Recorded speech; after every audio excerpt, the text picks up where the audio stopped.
Willkommen, this is Julia. And this is Shane. And this is Think Plant-Based.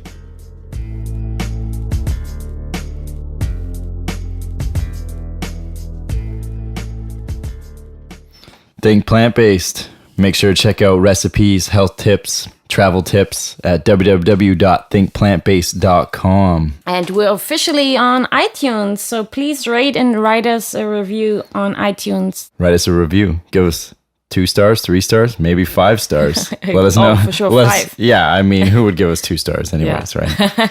But yeah, make sure to do that because that's how we get found.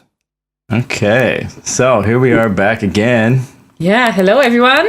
Yeah. And this time we got another special guest, like always. Right. Hi, Margaux. Margaux from Impact Veganics. And where are you located, actually? Yeah. I was wondering. Hey, I'm in British Columbia, Canada. Okay. It's so good to be on. So last time we talked to you, you were in the East Coast. Yeah. Now you're back in the West Coast. What made you come back here? Yeah, we're back in the West Coast. Well, the obvious reasons. British Columbia is beautiful. The weather's amazing. We have a special heart for BC because we've lived here on and off in Vancouver Island. Right now we're in the Kootenays, Nelson. So we're in love with it. Our entire family's on the East Coast. So we're slowly actually trying to encourage them to be out West too. Oh. Yeah, I bet West's best, right? Yeah, right. That's what they say. Seems like. That's right. So last time we talked to you about the best deodorant in the world, right? But now you guys changed the name to Impact Veganics. So why the name change? Just curiosity. Yeah, of course we get that a lot, because it's the people who knew us before. That's for us.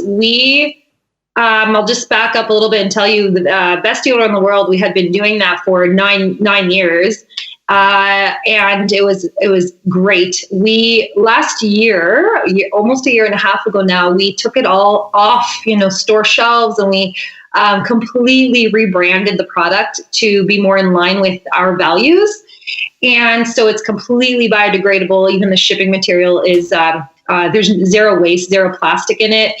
And we also added a huge component for us.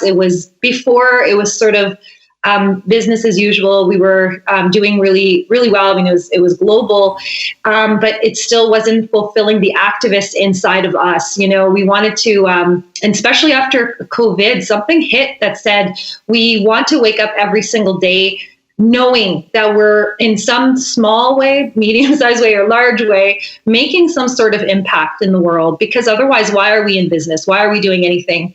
Right. If the predictions are accurate about the extinction of wild animals, et cetera, why have a business at all? So because we wanted to make an impact, that's where the name was born, Impact Veganics, and we're thrilled to be able to offer the donation model that we have as well. Well, yeah, it's a great name. Yeah. And how is Impact Veganic changing the world? Yeah. Wow. Such a huge question. It's like, we got time. I will keep it short. But of course, sure. We all of us, like you're plant-based, and you're plant-based for a reason. Like most of us who find this lifestyle, I'm an ethical vegan, and we know that veganism isn't a diet. It's a lifestyle whereby we aim to do as little harm as practically possible to the earth as well. So to me, veganism extends beyond talking about the plight of animals. It also goes to how we need to protect Mother Earth. And so, wow, I mean, companies that are changing the world, I think like Elon Musk's company, I think companies that not only have an incredible product, but are creating awareness as well around the fossil fuel issue, the animal agriculture issue, which is the leading cause of global deforestation and climate change, by the way, which is animal agriculture. And the very reason we decided to focus on that with our campaign partners. So how we're changing the world, we started from very humble beginnings 10 years ago. And what it's evolved to become is something we're so thrilled about, because we're actually able to, we see it now, how much even a company like ours is able to offer so much back to people that are changing the world. We're partnering with people that are actually making a huge impact And that's where I give credit to those people and physicians and everyone else that that's doing it. Right. Yeah, that's great. So our good friend that we have on the podcast a lot, Kyle Shea. Just curious, how did you meet up with Kyle and get him on board and start such a company? Yeah. Kyle is pivotal in my life. He's so amazing. And we started my partner and I, Joshua, were the founders of this company 10 years ago. And when we rebranded, we met Kyle through a mutual friend, Waya, right here in the Kootenays. And it was magic from day one. We actually started doing activism together. We had an incredible core group, a mastermind group of some of the highest, some of the brightest minds in the animal liberation movement. So that's how we met Kyle. Then we told him about what we're changing, and we're Impact Veganics and how it's evolving, and the relaunch. And it was a natural fit. So we worked so well together. He's, I love it because I just want to encourage all companies that are listening, or all maybe, plant-based people, or anyone listening that has a company. The biggest thing for me is learning how to work within our own strengths and not touching anything else. We all have skills to bring. So if we're all working within the strengths that we have, Kyle's strengths, my strengths, Joshua's, etc., then it's smooth sailing. It's a well-oiled machine, and it's way more efficient. So that's what Kyle brought. Right. Yeah, I can see that. Yeah, he's pretty efficient, and he's the go-getter. So glad to see him on you guys' team there. Yeah. Is your company a non-profit organization, or how does that work in aspects? No, it's not. It's a for-profit. Yeah. Okay. And I actually, this is my opinion on this topic. There's a lot of nonprofits that are doing unbelievable work, and we could start a nonprofit, and we might start a foundation. I really believe in supporting what already exists for nonprofits. Right. Let's fuel that fire underneath what they're doing instead of starting our own.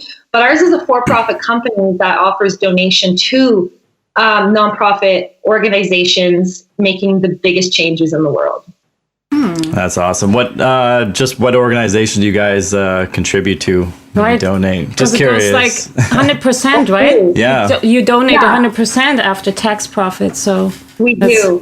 At the end of the year, we donate 100% after tax profit. So the company's taken care of, right? It's it's amazing how it works. And I want to encourage all companies to look at this model too. I mean, I can't think of anyone else doing it. We're sort of pioneering it in a way, because I've asked around, and if anyone else, but I really want in my heart to see humanity change this way, because all company owners and all companies and brands can do this and survive unbelievably well. So everyone's paid.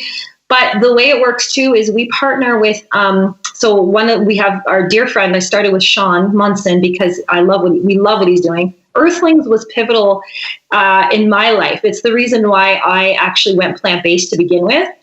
And so it only made sense that I would have Sean as our first campaign partner, and it's going so well. So what happens is he has a page.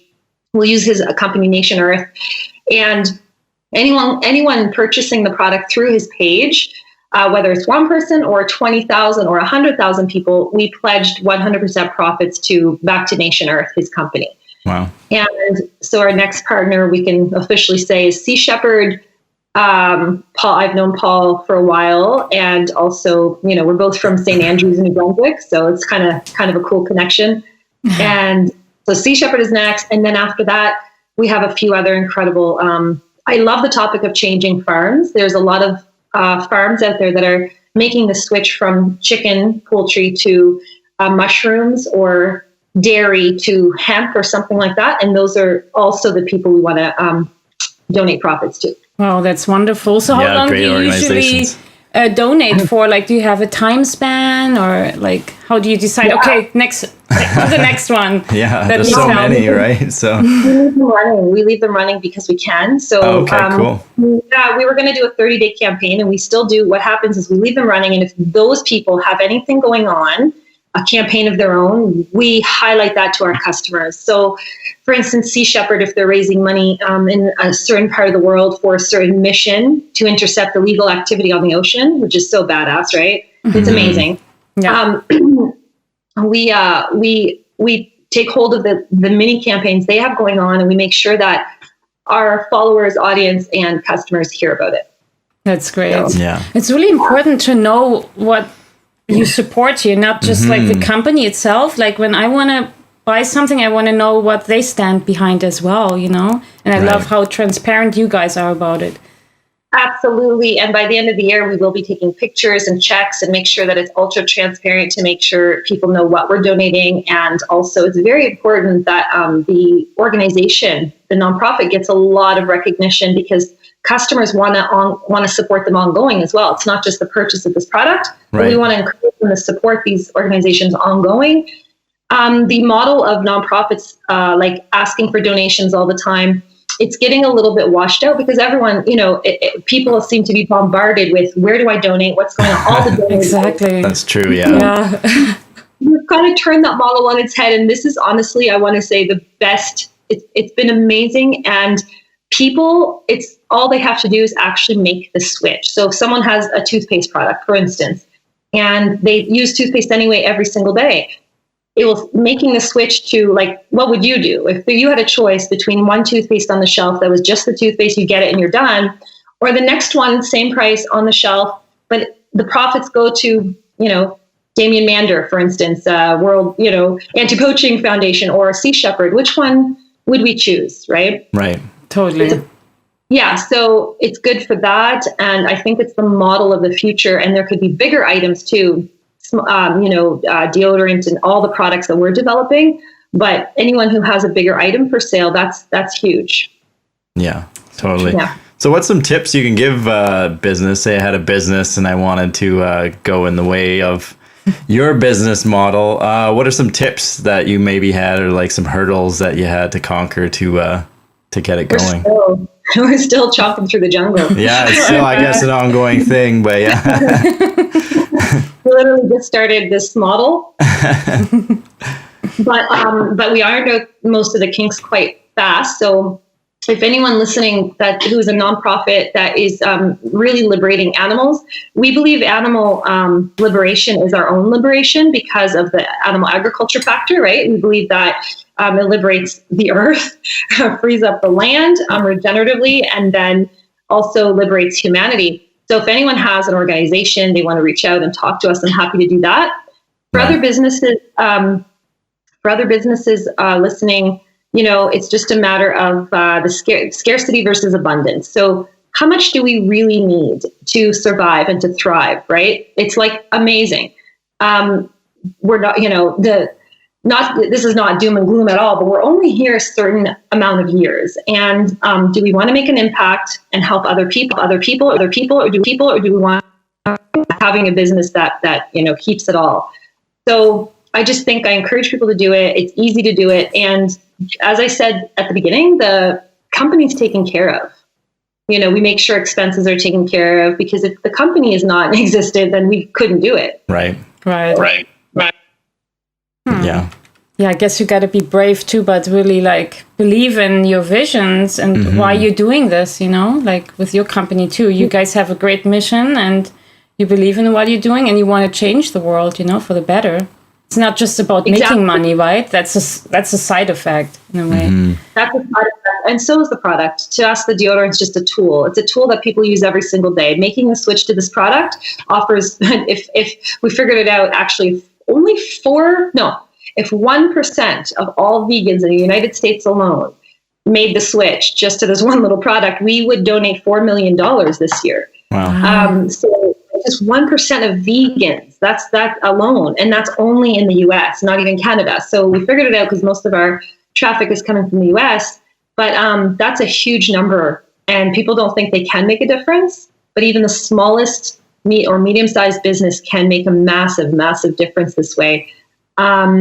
And yeah, it takes someone to believe in their own company, but I think this is part of the circular economy too. It's an easy one. Deodorant's just a tool, but I want everyone to look at the packaging they're using too. Like, why buy plastic when you can buy a product and we literally throw it in the garden and it's gone in 90 days or however long it takes to disappear. And then even people need to look at the inks that they're using on their packaging, because some inks are toxic to the ground. We use plant-based, healthy inks as well, that when you throw the package out, it's healthy for the ground, for the earth, for the soil. Right. That's great. Yeah, I think that we need to go in that way. Looking at how much plastics we buy every day, it's kind of like discouraging of what is this world doing? You know, why can't we change this a bit? And it's unfortunate that we do convenience over environmental, but eventually it's going to catch up to us. And exactly. It's hard for some people to make the change because they're so used to it, right? Yeah. Like even you mentioning color now, that can be toxic, you know? I mean, some people think, well, I recycle, or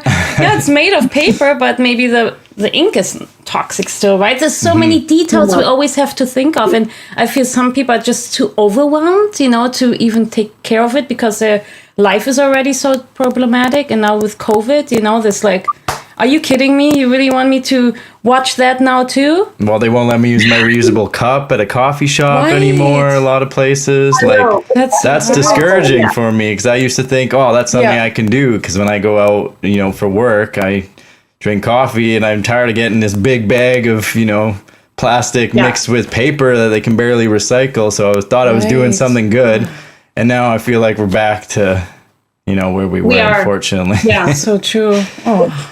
Yeah. It is discouraging. It is. And I just want to add to your point, Julia, when you said it, you know, when you started saying it's discouraging and it's hard, I don't feel it's always up to the consumer's responsibility. Sure, we can vote with our dollars and make sure we don't use the plastic, et cetera, but we need to hold companies and corporations accountable for what they're providing, because the packaging is available. You're right. The packaging is out. And we can no longer stand idly by and just say, sure, okay, that's all that's available. We need to write to them. We need to talk to them and say our world, you know, can't handle it. And we're not buying from you anymore until you change to a biodegradable, because some cities don't even compost, and they're using compostable packaging.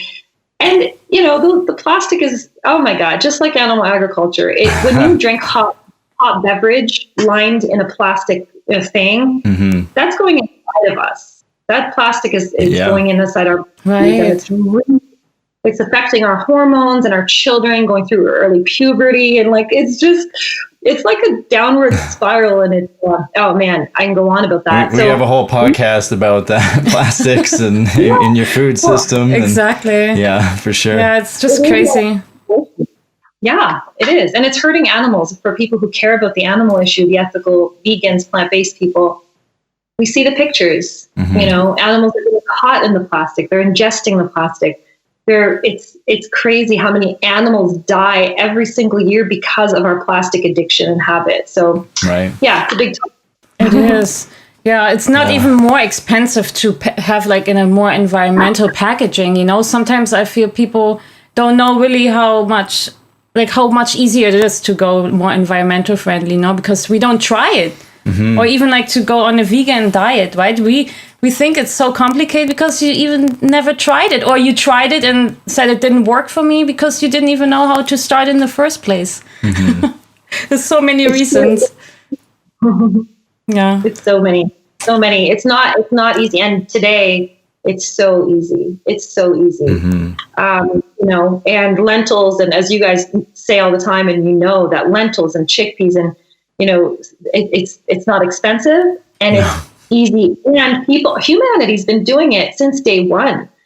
People don't realize that we're anatomically herbivorous, right? So going vegan is like going back to our roots. And you know, not to take us off topic, but I'm reading some fascinating stuff about our Indigenous brothers and sisters right here in Canada, or even in the US. You know, they also did not eat buffalo until the European settlers came, and I had no idea. They were vegetarian, vegan, plant-based, pretty much. Oh, wow. So yeah, I get that a lot, and it's not the issue. You know, if someone's in the Arctic using the polar bear for every part, you know, of survival. That's not the actual issue. But it is really interesting to know our origin as a species. Right. I mean, in the northern climates where the indigo, what is it called? The Inuit? Yeah, Inuits. Like they're not even that healthy if you think of it. They're like diabetic usually, you know, so you can tell like the diet is not the best, but that's what they eat to survive. They can't really grow. But then it's like, okay, most of the population doesn't even live in these areas. So do we really have to talk about these extreme situations when you want to try to tell me vegan is not really the best. Yeah, always an extreme situation for everything. Yeah, right? And it throws all the other ones out the window, supposedly, for when people sometimes talk. It does. Too funny. We're not able to not do it themselves, right? Not take personal responsibility for. Totally. Yeah. I guess that's why we're here for, to educate people that are open to change, and they want to change. It's not really about people that don't want to change, right? We can't force them, and it's okay because we don't want to be forced, right? But people that want to change, or maybe don't want to change right now, but eventually, it's never too late either, right? Just because someone is close-minded now doesn't mean they're close-minded forever. So true. It's great that you have the platform, we have the platform, whenever you're ready, you can have a look at it at least. That's right. What's really interesting and what inspires me more than anything is what we talked about with systemic change. So, for instance, we talked about the biodegradable packaging, how corporations need to be held accountable. Well, it's the same with our food system, with our plant-based. The food system has been a huge mistake. And it's really obvious it's been a mistake in terms of our environment, but also in terms of how many sick people we have in hospitals. So I always say, the hospitals are not full of healthy, thriving, plant-based eaters. They're full of sick, diseased, sad diet, meat and dairy, and animal product eaters, right? It's sad. It's so sad. They've been lied to as well. So when I hear about topics that are changing the food system, for instance, the farms changing at that level, and big dairies, the Elmhurst Dairy Farm in New York, huge dairy that went completely plant-based. That's what inspires me, because it's that huge change, the story, and it's no longer, it's no longer on the individual level. Hey, dude, do you want to, go plant-based, or this is why? But it's saying, look, this farm is going to mushrooms. There's a Barrett farm that we're working with actually in the United States, Jennifer and Rodney Barrett. They have an incredible story. Imagine the generational, they've been farmers, and they've had cows, and they've killed chickens for years and years and years. And overnight they went vegan, and overnight they said, no, we won't do this anymore. And we're taking we're transitioning to a mushroom farm ASAP. Wow. That's so brave, so hard to do. So those are the stories we want to highlight. And then consumers will say, oh, wow, there's something there. Why are they doing this? Okay. Maybe I'll support mushrooms and take a look at what I'm actually eating, because chickens are, it's actually a corpse, right? Instead of a plant. So anyway, we can talk a long time about this. Yeah. That's what seriously inspires me, is the change at that level. Right. I love stories like that too. It's amazing how people are really. It really has an impact. It does. Yeah. Yeah, right? Plug it. Yeah. Yes. Thanks for that, Shane. Good job. Yeah, good plug. So where can the listeners find Impact Veganics deodorant? And if they want to help out, I don't know if you guys have volunteer or hiring or anything, maybe they can get in contact with you. Where can they do that? Yeah. We absolutely. We are growing, and we'll be hiring, and we want to. We're not going to, put a job post out there that says "looking for vegans only" to sound discouraging. Fair enough. Yeah. But so far, every single member of our corporate team and executive team, they're all, ethical vegans, and in fact, they're all activists. Amazing. So I'm so thrilled and so proud, and but we'd love, everyone will get some every employee in the company will get education on the plant-based diet, because it's so important, because we care about their health. Exactly. That's basically, and in a very nice way. So even if we have 100 employees one day, it will be a plant-based culture, and there won't be any animal products at any of our functions, of course, anywhere in sight, and at home, different. But so that's one thing. And so for employees, yes, we will be looking for quite a few soon, but also, and volunteers, you mentioned that. I love to call people super fans. So what we do is we actually offer product. We'd love to have people try the product. We do offer product to anyone who loves it. First of all, we want to try. I will definitely give you some, gift you some. and also we if they love it, we love the support in return, because it's like an unboxing video that we promote you. So if you get the product and you want to do an unboxing video, showing, just a very quick short one showing people the experience of opening the box. It's all biodegradable. We will post that and promote your business or promote whatever they want. And also we have a ton of amazing people who just know, love, and anyway, we'll start the promotion to that soon. So it's impactveganics.org is the website. Okay, great.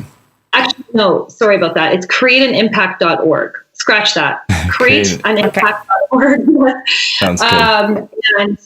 And the Instagram is Impact Veganics, and so is the Facebook page. Great. Awesome. Are you looking to take any more organizations that you donate to? Like, say I had a sanctuary. Could I come and contact you guys about getting donations, or is it kind of? We have a criteria. We honestly would want everyone to, because our model can support, because it's traffic that they bring as well. It's traffic that know about them. Mm-hmm. It's amazing how it works. So we have an application, like a criteria, and only because, yes, we want to partner with people who, credible, professional. So our image is okay, but also we want to do the best job for them. So we have this, Kyle is an amazing partner in this arena. He's the head of media and partnerships. So that's who you would contact. Oh, great. Awesome.